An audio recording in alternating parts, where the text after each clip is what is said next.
শুভ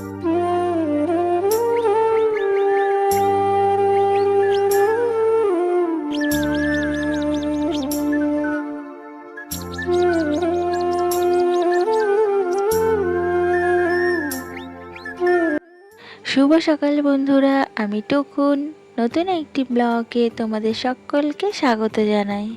আজ হচ্ছে সোমবার, এখন বাজে সকাল 7টা মতো। এখন থেকে আমি ব্লগটা শুরু করছি তোমাদের সকলকে সাথে নিয়ে।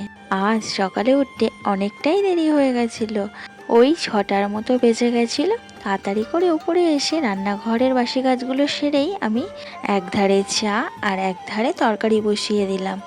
আমার যদি তরকারিটা না হয় তাহলে তোমাদের দাদাভাইকে আমি টাইমের মধ্যে টিফিনটা দিতে পারবো না।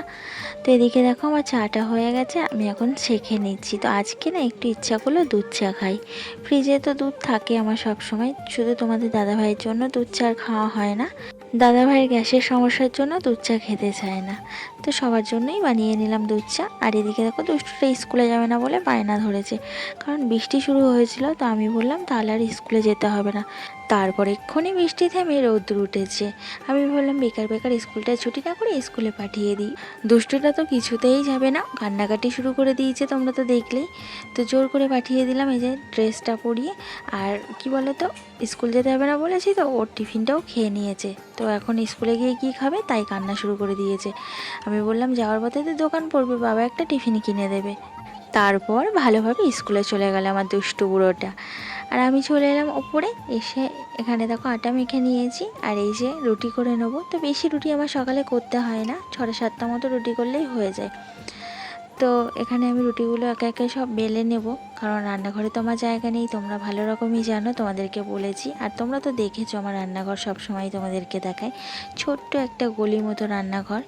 তো ওখানে তো বেলার কোনো জায়গা নেই। আর এদিকে দেখো বৃষ্টি শুরু হয়ে গেছে খুব জোরে। দুষ্টুটাকে স্কুলে দিয়ে এলো সবে দাদা, আর বৃষ্টি শুরু হয়ে গেছে। আজকে সকাল থেকেই এমন হচ্ছে, যখন বৃষ্টি হচ্ছে খুব জোরে তেড়ে বৃষ্টি আসছে, আবার বৃষ্টি থেমে যাওয়ার সাথে সাথেই রোদ্র উঠে যাচ্ছে, মানে বোঝাই যাচ্ছে না ওয়েদারের মুডটা। তো এখানে দাদাভাই দেখো রেডি হয়ে বেরিয়ে গেছে একেবারে রেনকোট টোট পরে, কারণ বৃষ্টির তো কোনো বোঝার উপায় নেই কখন আসবে কখন আসবে না, তার জন্য রেনকোটটা পরে বেরালো না, রাস্তায় বৃষ্টি আসলে ভিজে যাবে পুরো। তো যাই হোক আমি চলে এলাম আমার কাজে, দাদাভাই তো বেরিয়ে গেল দাদাভাইয়ের কাজে। তো এখানে আমি বিছানাটা গুছিয়ে নিচ্ছি নিচের ঘরে। তারপরে ঘর বারান্দা সব ঝাড় দেওয়া তো বাকি আছে। তো বিছানার ওপরে যে বালিশগুলো আমি রেখে দিই সেগুলো সুন্দর করে গুছিয়ে নিচ্ছি এক এক করে। তারপরে দুষ্টুটাকে আনতে যাওয়ার আছে, আজ থেকে তো আবার শুরু হয়ে গেল ঘরে বাইরে কাজ। তো 2টো দিন মাত্র ছুটি পাই, শনি রবিবার, আজ তো সোমবার, আজ থেকে শুরু হয়ে গেল আবার আমার ঘরে বাইরে কাজ। তো দেখো এখানে আমার বিছানাটা সুন্দর করে গোছানো হয়ে গেছে। তারপরে আমি এখন ঘর দুয়ারগুলো ভালো করে ঝাড় দিয়ে নিচ্ছি। আর ঘরের ভিতরে অবস্থাটা দেখো, কাগজ গোছানো, তারপরে এইগুলোই বোর্ড পিচু বোর্ড মতো ওইগুলো গোছানো, সব দুষ্টুটার কাজ। ঘর বাড়ি এত নোংরা করে না, ওর জন্য আমার এক্সট্রা কাজ করতে করতে সারা দিন কেটে যায়।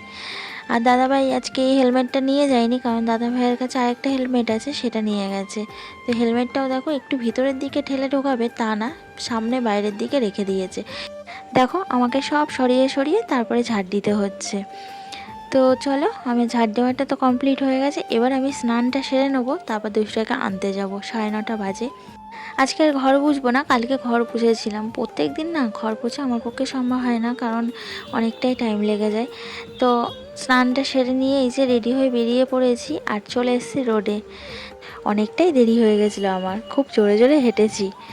তো দেখো আমি রোডে উঠে গেছি, আর এই সামনেই দুষ্টুটার স্কুল, একটুখানি গেলেই। আর কত গাড়ি ঘোড়া যাচ্ছে। তো যাই হোক চলো, দুষ্টুটাকে নিয়ে এই যে স্কুল থেকে বেরাচ্ছি। দুষ্টু তাদের পিছন গেট দিয়ে ছাড়ে, কারণ সামনে একটা গেট আছে দেখাচ্ছি চলো।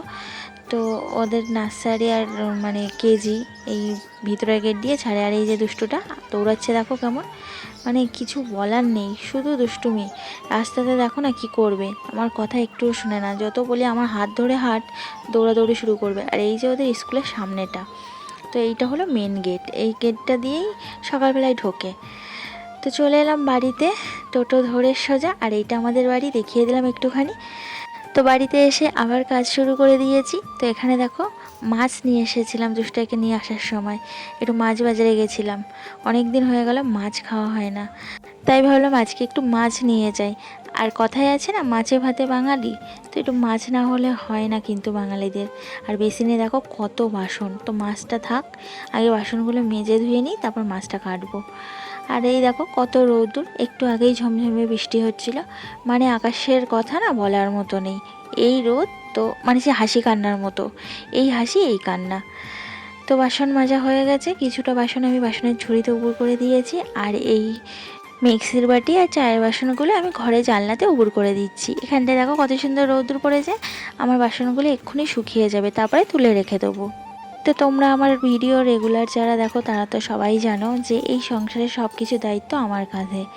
বাজার করা থেকে, বাচ্চা কাচ্চা সামলানো থেকে, সংসারের সব কাজবাজ থেকে, মানে খুঁটিনাটি সংসারের যা যাবতীয় আছে সব কিছু কিন্তু দায়িত্ব আমার কাঁধে। কারণটা হচ্ছে তোমাদের দাদাভাই তো একদমই সময় পায় না, তাই এই সংসারের সমস্ত কিছুর দায়িত্ব আমার কাঁধে। এই সংসারের সব কিছুর দায়িত্ব সামলানো আবার ইউটিউবে কাজ করা কিন্তু খুবই কষ্টের।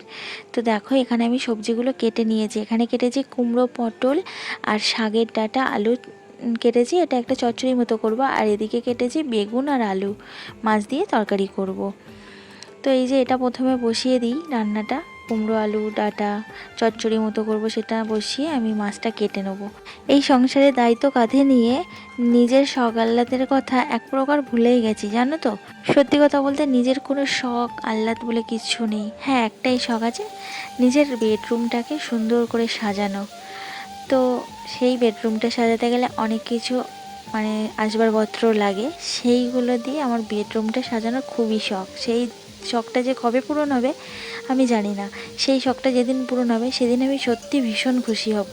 কারণ আমার ঘরটাকে না আমার সাজানো ভীষণ শখ, তবে অত সামর্থ্য নেই বলে অত জিনিস দিয়ে আমি আমার ঘরটাকে সাজিয়ে পারিনি। যেটুকু পেরেছি খুবই সামান্য কটা জিনিস দিয়ে।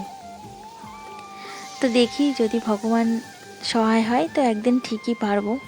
তো এদিকে দেখো আমার কুমড়ো আলু পটল ডাঁটার তরকারিটায় জল ঢেলে দিয়েছি, এটা ফুটতে থাকুক, আমি ততক্ষণে মাছটা কেটে নিই। তো এইভাবে কাজ না করলে আমার তো কাজ করা সম্ভব হবে না, কারণ এক জায়গায় দাঁড়িয়ে কাজ করার মতো পরিস্থিতি আমার নেই। অন্যদিকে একটা কাজ বসিয়ে দিয়ে অন্য একটা কাজ আমাকে করে নিতে হবে। তো মাছগুলো কাটতে বেশি সময় লাগবে না, আর আমাদের দিকে মাছ কেটে দেয়, তো এই মাছালাটা মাছ কেটে দেয়নি, তার জন্য আমাকেই মাছগুলো কেটে নিতে হচ্ছে। আর আমি মাছ কাটতে কিন্তু আমি ছোটোবেলা থেকে খুবই ভালোবাসি, আমি সব রকম মাছ কাটতে পারি, ছোটো মাছ থেকে শুরু করে আর বড় মাছ সব রকমই কাটতে পারি। তো পুকুরে মাছ হতো, তো বাবা ধরে ধরে আনতো আর আমি কাটতাম। আর মাছ কাটতে আমি ভীষণ ভালোবাসি। এখনও বাপের বাড়িতে গেলে মা কিন্তু মাছ কিনলেই আগে আমার জন্য রেখে দেয়, আমি মাছ কাটবো, মাছ কাটতে ভালোবাসি বলে। তো দেখো এখানে আমার কিন্তু চচ্চড়িটা হয়ে গেছে, একদম পুরো মাখা মাখা করেছি। এরকমভাবে পাঁচমিশালি তরকারি দিয়ে চচ্চড়ি বানালে খেতে কিন্তু খুবই টেস্টি হয়।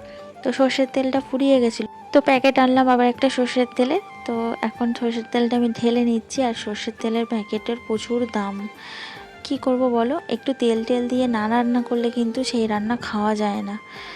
তো যাই হোক, দেখো আবার বৃষ্টি শুরু হয়ে গেছে, মানে এই বৃষ্টি এই রোদ সারাদিনে যে কি হচ্ছে। আর জামা কাপড়গুলো তুলতে গিয়ে আমি পুরো ভিজে গেলাম, আধ শুকনো মতো হয়ে গেছিলো। প্রথমে ভাবলাম তুলবো না, থাক। আর এখানে দেখো তেল বসিয়ে দিয়েছি, তো এখন আমি মাছগুলো ভেজে নেবো।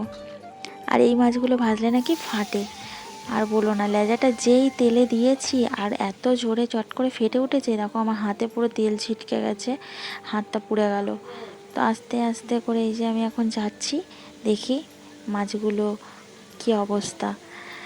খুব ভয় লাগছিল কিন্তু, যে আবার যদি ফেটে ওঠে তো আমার মুখ তেল ছিটকে পুরো পুড়ে যাবে। এর আগে একবার হয়েছিল, তেলটা এমন ছিটকেছিল মুখে পুরো পুড়ে গেছিলো, চোখের ওপরে, তারপরে ঠোঁটের পাশে, দেখতে কি বাজে লাগছিল। তো যাই হোক, দেখো মাছগুলো উল্টে পাল্টে ভেজে নিলাম সুন্দর করে, এখন এবার আমি তুলে নিচ্ছি। আর এই মাছগুলো আর হলো বোয়াল মাছ, এগুলো না খুবই ফাটে চটচট করে তেলে দিলেই। তোমরা কি এখনও বসে বসে ভাবছো যে শপিং করতে যাব কি যাব না, এখনও তো পুজো দেরি আছে? একদম ভেবো না, পুজো কিন্তু এসেই গেল। আজকে 9 তারিখ, পরের মাসের 9 তারিখে আজকের দিনে কিন্তু ষষ্ঠী। তো ঝটপট যারা যারা এখনও শপিং করনি ঝটপট করে নাও, পুজো আর বেশি দেরি নেই, হাতে মাত্র গোনা কয়েকটা দিন, দেখতে দেখতে চলে যাবে। তো আমার কিছু কিছু হয়েছে, মানে যাদের যাদের দিতে হবে, না দিলেই নয়, তাদের জন্য কেনাকাটি হয়েছে। আর মেয়েটার জন্য হয়েছে, ছেলেটার জন্য এখনও কেনা হয়নি, কিনবো। আর আমি তো বাদ দাও, আমি নেই না, আর আমাকে দেওয়ার মতো কেউই নেই। তো মাদেরও অবস্থা তেমন ভালো না যে সবাইকে জনে জনে দেবে। ছেলে মেয়ে দুটোকে মা প্রত্যেকবার পুজোতে দেয়। তো রান্নাবান্না সেরে খাওয়া দাওয়া করে এই যে রোজগারের মতো নিচে যাচ্ছি। এবার একটু শোবো, দুষ্টকেও শোয়াবো। আর বৃষ্টি হচ্ছিলো বলে ঘরে জানলাটা দিয়ে গেছিলাম, তো জানলাটা খুলে দিলাম। চলো ভিডিওটা আজকের মতো এখানে শেষ করছি। যদি ভালো লাগে লাইক করে দিও আর কমেন্টস করে জানিও কেমন লাগলো। আর যদি আমার ভিডিওর কোথাও ভালো লেগে থাকে চ্যানেলটা সাবস্ক্রাইব করে আমার পাশে থেকো। তো এবারে আমি একটু দুষ্টকে ঘুম পাড়াই। তোমরা সবাই ভালো থেকো।